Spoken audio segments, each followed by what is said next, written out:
আসসালামু আলাইকুম ভিউয়ার্স, আবার স্বাগত জানাচ্ছি তানিজ কেক ক্রিয়েটে। আশা করি আপনারা সবাই ভালো আছেন। আর আজকে আপনাদের সাথে আমি একদম সিম্পল একটি কেক ডিজাইন শেয়ার করব।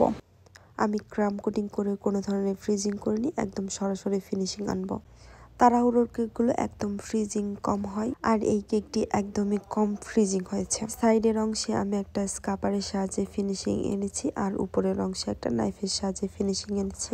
ক্রিমটি অনেক স্টিপ ছিল, এজন্য তাড়াতাড়ি ফিনিশিং এসে গেছে। কেকটি ছিল 1 পাউন্ডের, আর কেকটি ছিল ভ্যানিলা ফ্লেভারের।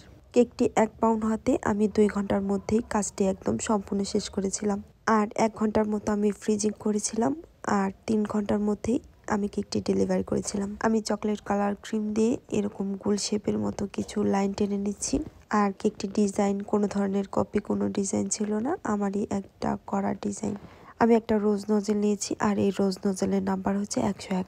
আমরা সরাসরিভাবে যে চেরি ফুলগুলো তৈরি করি, সেই চেরি ফুলের মতো আমি ফুলগুলো তৈরি করে নিচ্ছি। ফুলগুলো তৈরি করা অনেক সহজ, আপনারা একটু খেয়াল করলেই বুঝতে পারবেন যে আমি ফুলগুলো আসলে কিভাবে তৈরি করছি। আর আমি এখানে একটা বড় রোজ নজেল নিয়েছি, আর এই রোজ নজেল দিয়ে সেম ফুলটাই আমি তৈরি করব, কিন্তু ওগুলোর তুলনায় একটু বড় হবে। আমি আবারও গোলাপ কালারের ফুলের সাথে আমি আবার হালকা সবুজ রঙের কালারের ফুলগুলো তৈরি করব। আমার ব্যস্ততার কারণে আমার হাতে যে ক্রিমগুলো লেগে আছে সেগুলোর মোছারও মনে হয় না আমার সময় হচ্ছে। জাস্ট আমি ভিডিওটি অন করে রেখেছি, যতটুকু হবে ততটুকুই আমি শেয়ার করবো আপনাদের সাথে। আর যদি বেশি খারাপ হয়ে যেত তাহলে আপনাদের সাথে শেয়ার না করে আমি ভিডিওটি ডিলিট করে দিতাম। ভিডিওটি সুন্দর হওয়ার জন্যই আমি আপনাদের সাথে শেয়ার করছি।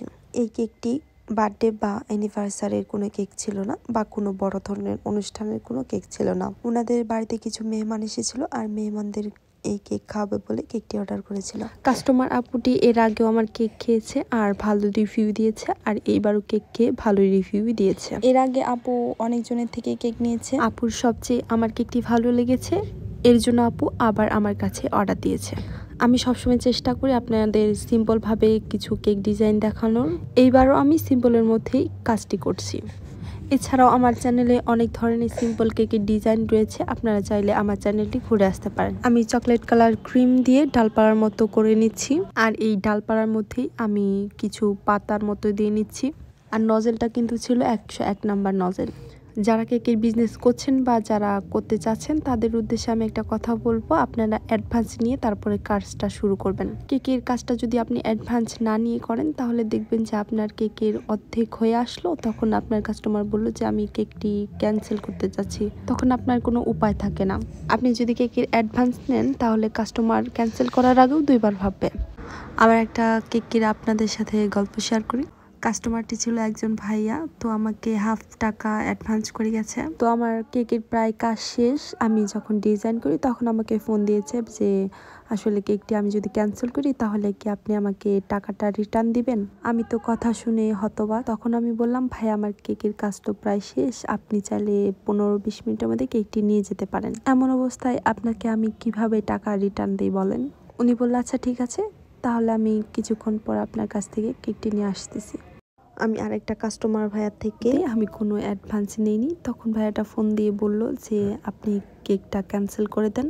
তো আমি বললাম ভাইয়া আমি তো কেকটি রেডি করে ফেলেছি। তো ভাইয়া কোনো কথাই শুনে না, ফোনটা ডাইরেক্ট কেটে দেয়। কেটে দেওয়ার পরে ফোন টোন কিছু ধরে না, আর কেকটি রিসিভ করতেও আসেনি। কেক এমন একটা জিনিস দিয়ে 1 দিনের বেশি 2 দিন রাখাও যায় না, আর এক কাস্টমাইজ ডিজাইন থাকাতে একজনের কেক আরেকজন দেওয়াও যায় না। তাই আমি বলি যে আপনারা কিছু টাকা অ্যাডভান্স নিয়ে তারপরে কেকের কাজটা শুরু করবেন। যে কেকগুলোতে আমি অ্যাডভান্স নিইনি সে কেকগুলোই আমার রিসিভ করতে আসেনি কেউ। গত 4-5 মাস আগে আমার এই কেকগুলো অনেক লস খেয়েছি আমি অ্যাডভান্স না নেওয়াতে। আমি যদি অ্যাডভান্স না নিয়ে কাজ করি তাহলে বেশিরভাগ ক্ষেত্রেই আমার দেখা যায় যে কেকটা রিসিভ করতে কেউ আসে না। আমি পাইপিং ব্যাগের মাথা চিকন করে কেটে সাদা ক্রিম তাতে দিয়ে আমি রেনুগুলো দিয়ে নিচ্ছি। আর রেনুগুলো আমি কিভাবে দিচ্ছি আপনারা দেখতেই পাচ্ছেন, এক চাপে কিন্তু আমি রেনুগুলো তৈরি করছি। কেকটা কিন্তু একদম সিম্পলের মধ্যে করে দিয়েছিলাম। আমার কাছে মনে হয় ক্যামেরার থেকে বাস্তবে দেখতে আরও সুন্দর হয়েছিল। ভিডিওগুলো ভালোভাবে না নেওয়াতে আমার এই কেকটার একটু ডিজাইন খারাপ মনে হয়েছিল, আসলে কিন্তু বাস্তবে অনেক সুন্দর হয়েছিল। আপনি যদি কেকের কালার কম্বিনেশনটা সুন্দর রাখতে পারেন তাহলে আপনার কেকটি এমনিতেই ভালো লাগবে দেখতে। কিছু কিছু কেক রয়েছে বাস্তবে অনেক সুন্দর কিন্তু ক্যামেরাতে তেমন ভালো আসে না, আর কিছু কিছু কেক রয়েছে ক্যামেরাতে অনেক সুন্দর কিন্তু বাস্তবে ভালো লাগে না দেখতে। তো আপনাদের কাছে এই কেকটির ডিজাইনটা কেমন লেগেছে অবশ্যই আমাকে কমেন্ট করে জানান। আজ এই পর্যন্তই, ভালো থাকুন, সুস্থ থাকুন, খুদা হাফেজ।